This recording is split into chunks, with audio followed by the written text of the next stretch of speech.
think we were commenting with some of you before that Oxford is not the best place where to communicate with other departments. It's a great place where to do research, but not exactly the most communicative place where you know exactly who is doing what, where, and sometimes there's a lot of overlapping. So one of the tasks of this project, which is basically a pilot project for a year with ethics of biomedical big data, is also making sure that if anyone is doing any work on this topic that is around here, well, we will be able to get in touch with them, they will be able to know what we're doing and perhaps join forces. So if you find that some of the things I'm going to illustrate in the next 15 minutes or so are well known, just remember that that is part of the plan, so to map territory that we do share. So this is something that we all know, and I will be very quick. There are 1,000 different ways of talking about big data, especially about medical big data. The 3V has been with us for some time, and that's what we can all keep in mind in terms of velocity, variety, and volume of the data in question. It's not something that we need to concentrate on. Something else that I will assume for the rest of the day as being part of background knowledge that everybody shares is the amount of data that we are accumulating. Again, you can pick up different graphics, different illustrations, and even if something like this is wrong by a large margin, it's still staggering. This is 2009 for those of you too far away, 0.8 zettabytes, and this is the projection for 2020, 35 zettabytes, which really means that basically all the data we have been generated in a matter of maybe a decade, more or less. You can assume, we can all assume that anything that is available in terms of digital data is very, very young.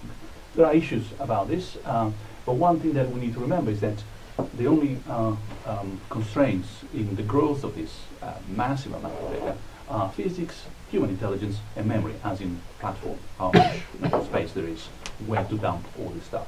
And neither of the three seem to be slowing down. Well, apart from maybe human intelligence, which remains a constant. But no, physics and memory are doing their best to make sure that this growth will keep moving ahead. Now, since 2012, remember that definition was given about 15 years ago, the 3 Vs.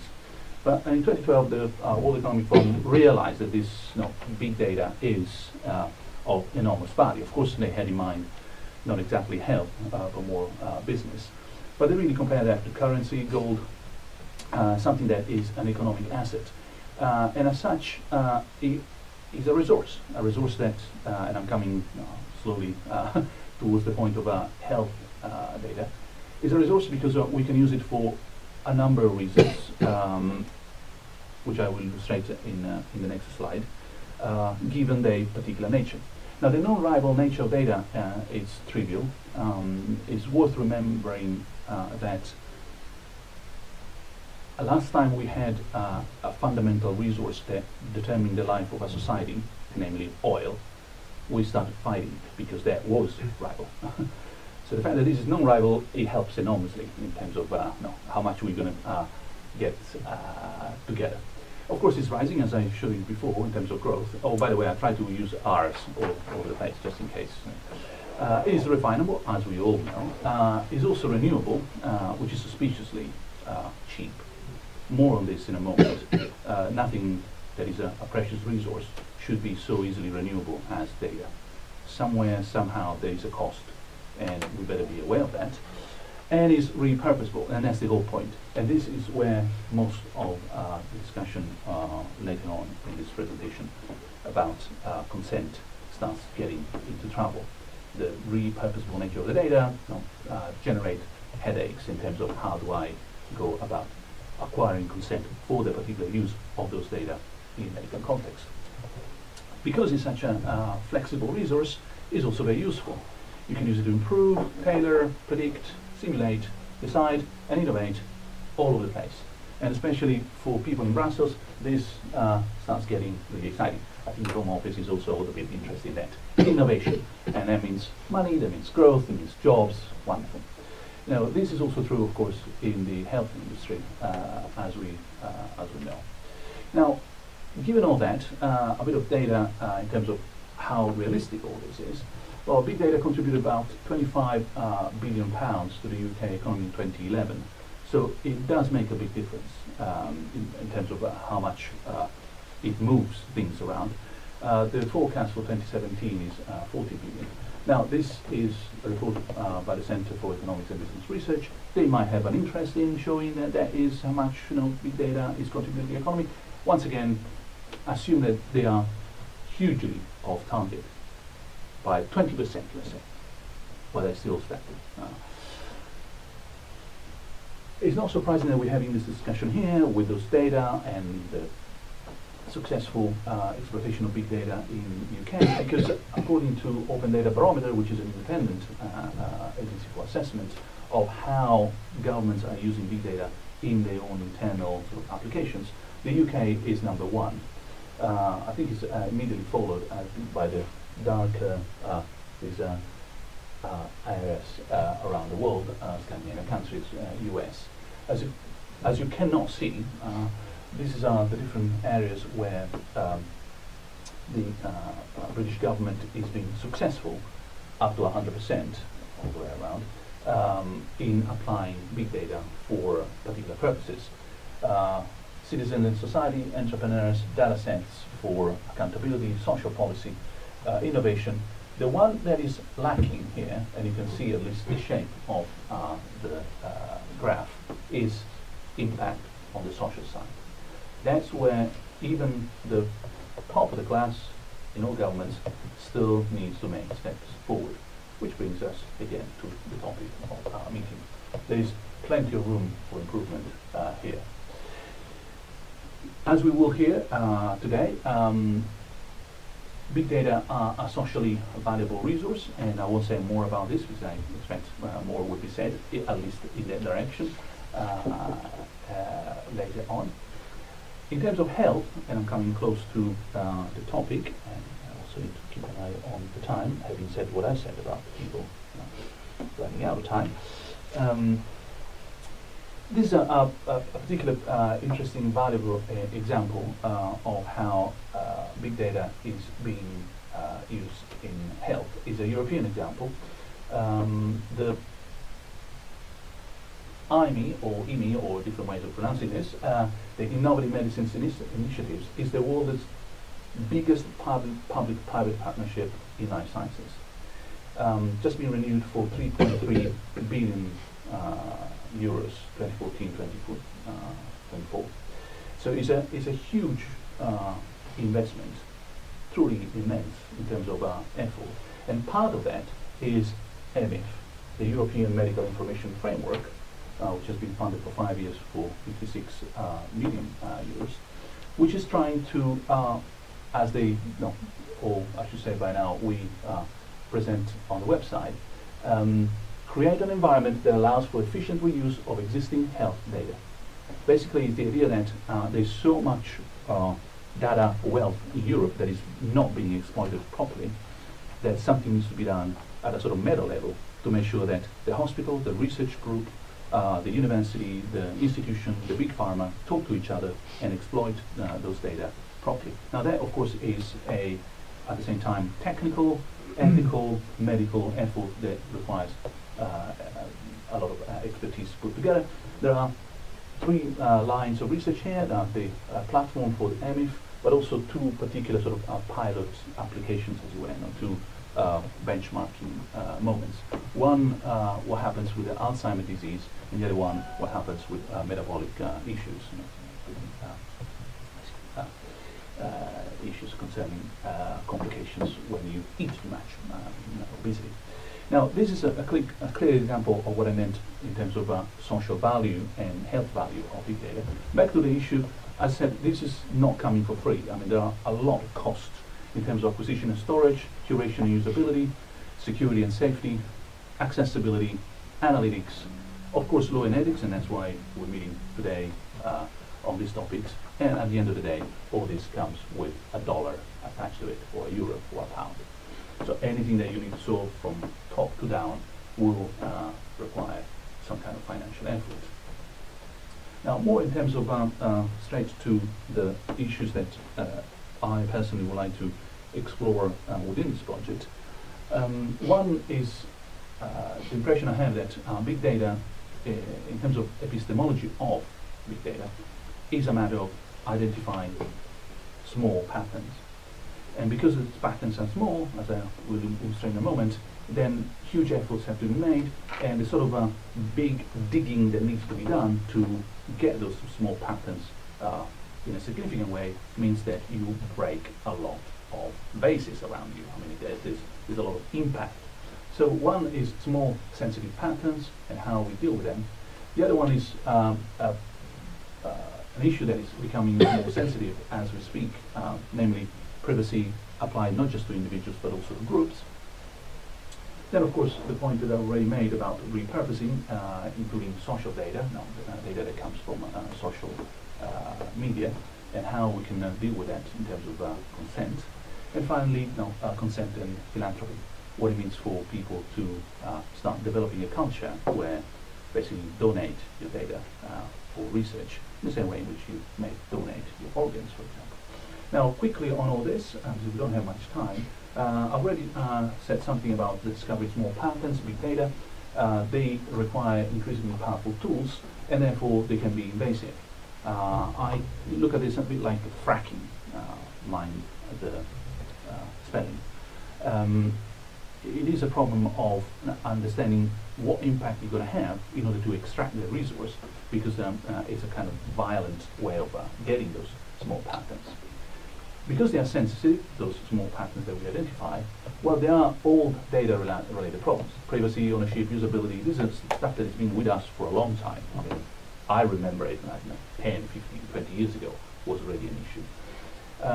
But also newish or renewed big related challenges.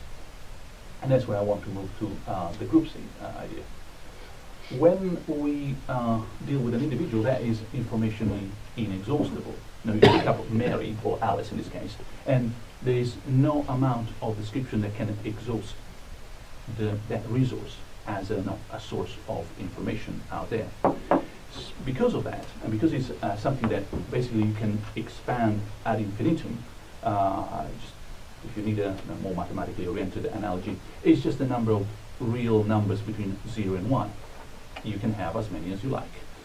Because the data points about Alice, therefore, is boundless, something that we do in order to deal with Alice is got to do with abstracting, generalizing, aggregating, interpolating, grouping together, classifying, and at the end of the day, Alice becomes a young woman with a college degree or some educational needs, overqualified, with a driving license. No, it becomes a type. And that's how you can deal with Alice. Otherwise, Alice, you just have to meet her and have a conversation with her. Which means that in order to tailor interactions to Alice the patient now, you have to profile Alice. It's very hard to deal with Alice without making sure that Alice belongs to a particular category. And this is a bit of a tension here between how much you care about the individual and how much you want to make sure that the individual is categorized properly under the right type as a token of that particular type. So the risk in this case, it becomes what in other contexts I personally deal with in terms of a proxy culture, which is the culture in which we are increasingly immersed. You don't go to a restaurant before having checked TripAdvisor or at least a hotel, or you don't buy a book unless you check the reviews on Amazon, etc. So basically there's always a filter, and increasingly more filters, proxies, for quality, for information. And in a proxy culture, the profile, Alice, the real person, becomes the profile, and the profile becomes predictable, which is exactly what we want to have in terms of health treatment. But the predictable runs the risk of becoming exploitable, and that is the boundary between the good bits and the bad bits. So that's one area where I hope to do more work personally in terms of handling sensitive patterns. Repurposing, mentioned this in social data.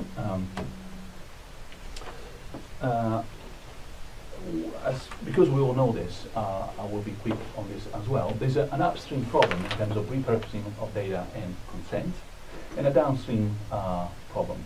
People not to be treated only as means, resources, types, targets, like a student, a customer, a consumer, a citizen, a potential terrorist, an Alzheimer patient, and so on. In this case, we have plenty of sources of data from biobanks all the way to Apple Health Kit. This is just a list.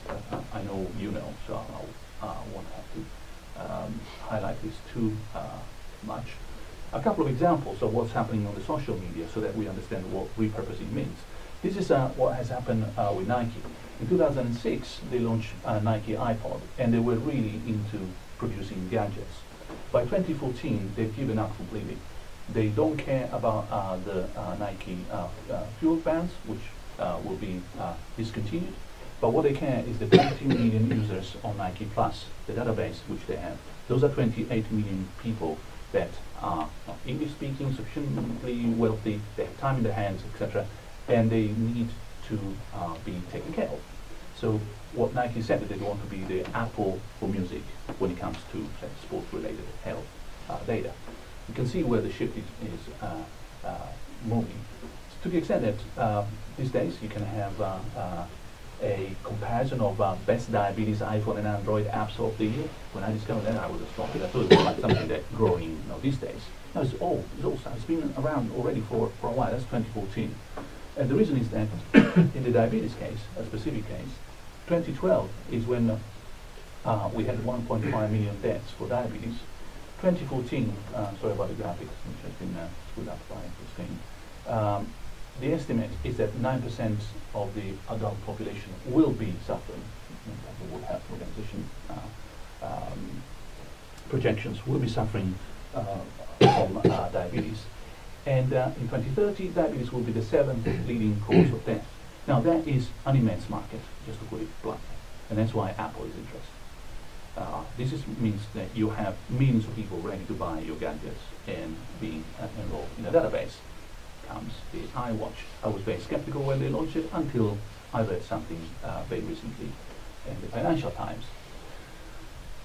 April 13, which is just around the corner, IBM's signs with Apple, Medtronics, and Johnson & Johnson a digital health deal. And the deal is about basically taking care of the data that the iWatch will be collecting, and making Apple's Health Kit and IBM Cloud Storage Cloud work together, and possibly for research, having Apple's Research Kit for medical purposes. Now, that is where we're going with big data, socially oriented, collected from people in a way that can help also research. As Michael Rodin, Senior Vice President of IBM Watson, said, according to him, the generation who buy, that's the English we use these days, Apple Watches are interested in data philanthropy. Well, maybe, or maybe not. But that's a very nice way of bypassing any ethical problem. Or they're just donating their data. So what's the issue? Well, maybe they're not donating. Maybe there's more in it than just a bit of a friendly attitude. I've got more examples about this, but time is running out, so I won't bother you with this. The consent and philanthropy leads me to the last point. You probably recognize the building here, and you all know about the problem that we're having in Brussels at the moment. The current draft of the General Data Protection Regulation, which will become active at some point, but it has today, as far as I know, as you know, contains derogations in terms of usage of data for historical, statistical, scientific research. And the mechanisms is quite simple. Appalling, but simple. You draft a data protection document, and it's too strict. It means that you will never be able to do any medical research in Europe from that moment onwards. So someone complains and says, no, something has to be done. So you drill holes this big in the document, called historical, statistical, and scientific research. Almost anything goes through this. And therefore, you make the original document useless. Then someone realized that overreaction in the usual swinging pendulum in Brussels has been too much. So they go back and says, well, we want to remove, once again, this particular derogations. And we're back to the original document, which doesn't make medical research possible. And in swinging up and down, the Wellcome Trust has intervened, saying, can you please stop and allow us to do research in Europe using big data for medical purposes, without requiring, basically, if we go back to the original document, consent for any reuse of the data when it comes to millions of people involved in with databases that contains, of course, billions of data points. And that is, as far as I know, the state of play as we speak. These are all the people and associations and organizations that have signed that petition, where basically what UNCTAD has begged the European Union not to go back to basically the original document, which will mean that medical research and big data will have to be exported. Conclusion, one thing that I hope to get out of this project is to understand how we put these two moral duties together. Safeguarding individual group rights in terms of what happens when you have all this big data out there that can impinge on their lives or the life of groups. But meanwhile, keeping in mind that what we're doing is to improve human life for future generations. So it's not just about the individual today, but it's also about what's going to happen to the next generation once the big data in biomedical context is exploited properly. So protection of personal records, but also improvement of health and living standards for the future. Unregulated big data is a slippery slope, so we shouldn't go down the road inadvertently, but we need some philosophical ambitions, and that's why we're having this workshop. In other words, I think the best way to move forward is to move forward quickly but cautiously, or as Aldous Manusio said during a previous revolution, the printing revolution, pesting lente. Now, move fast but slowly. And I hope that's what we're going to do with this workshop. And at 10 o'clock, thank you so much. I manage my time.